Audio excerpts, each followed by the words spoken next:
God intends to kill the flesh.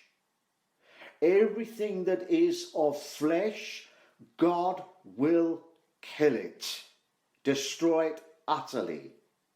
And here we see similarities here.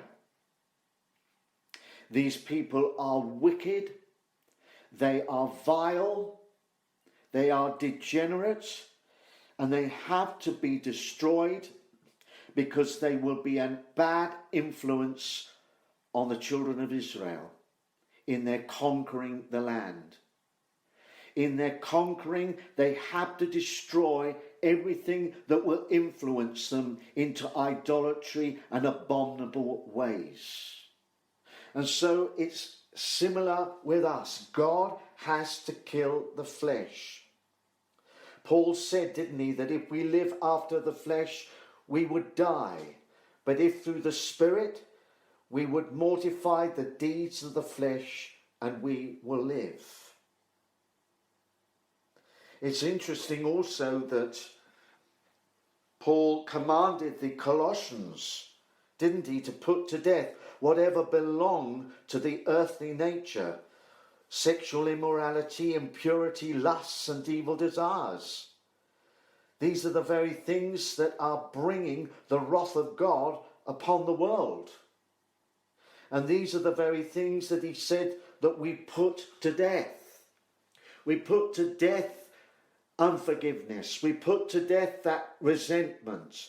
We put to death those lusts, those impure thoughts. We cast down into the obedience of Christ. We're in a warfare at times, and we are to deal violently, if need be, on these things. This is why the cross is presented to us, that we are to daily take up and follow the Lord.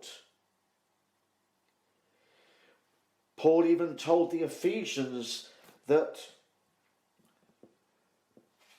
they were to put down sexual impure thoughts, covetousness.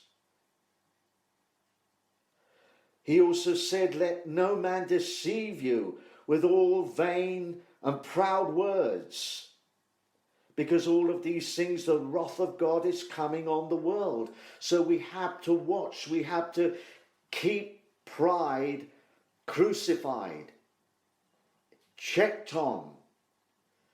All of these things, we have to allow the Holy Spirit to work this within our lives. We see the same similarities of how Saul was told to destroy all the Amalekites, to destroy everything. That's why I'm calling this teaching today, it's better to obey. Sometimes we argue with God. Sometimes we want our own way. We're self-centered. But we see what that is.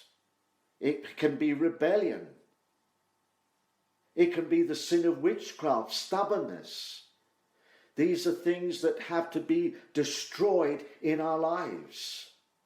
We know so easily that these things can rear their ugly head so easily.